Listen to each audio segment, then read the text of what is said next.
ताज एक लेकिन दावेदार कई। कौन होगा बादशाह के अकबर का ताज का असली हकदार?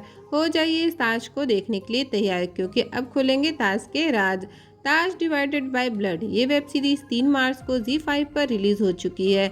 मुगल एम्पायर पर आधारित ये वेब सीरीज 10 एपिसोड की है। इसकी IMDb रेटिंग 7.5 है।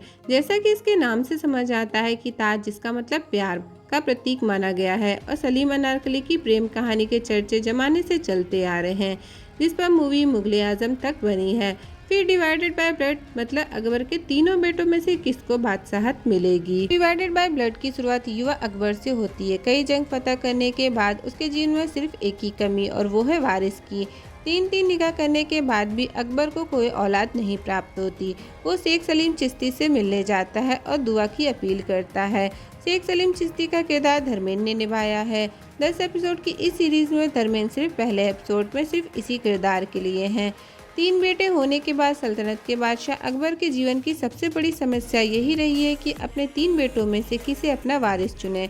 अकबर को जब बादशाह बनाया जाता है तो उनके छोटे भाई मिर्जा हाकिम को ये बात रास नहीं आती।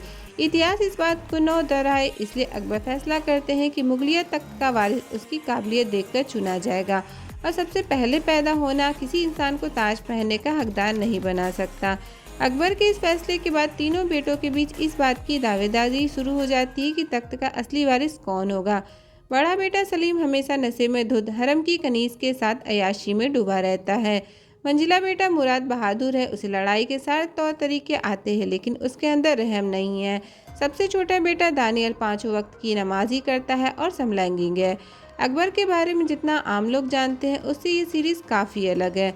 अकबर की कोशिश यही रहती है कि किसी तरह सलीम को अपनी जिम्मेदारी का एहसास हो, मुराद रहम दिल बने और दानियाल लड़ाई के तौर तरीके समझ सके, लेकिन अकबर की अपेक्षाओं पर कोई खरा नहीं उतरता।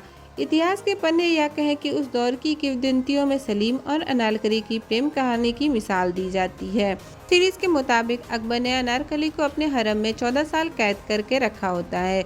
अकबर का जब मन करता है अनारकली से हरम में मिलने जाते हैं। फिर सलीम और अनारकली की मुलाकात होती है और दोनों में प्यार होता है।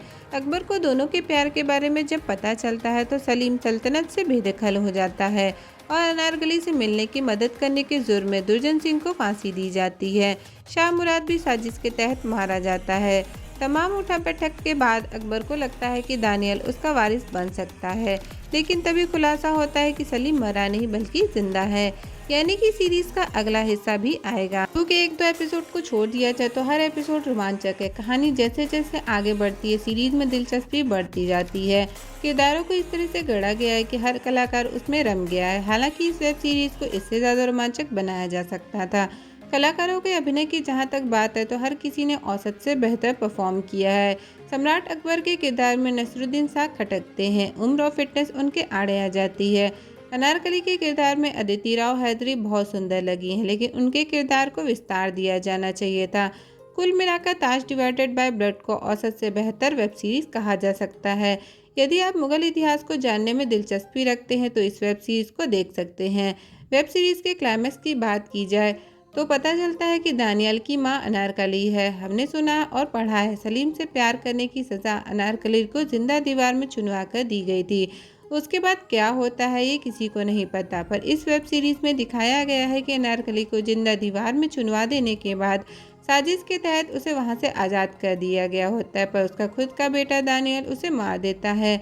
अब जैसा कि सलीम को जिंदा दिखाया गया होता है, इसका मतलब कि इस वेब सीरीज का दूसरा पार्ट भी आएगा, उसमें सलीम अपना बदला लेगा। तो दोस्तों, अगर आपको मेरा वीडियो पसंद आया हो तो चैनल को लाइक शेयर सब्सक्राइब ज़रूर करिएगा।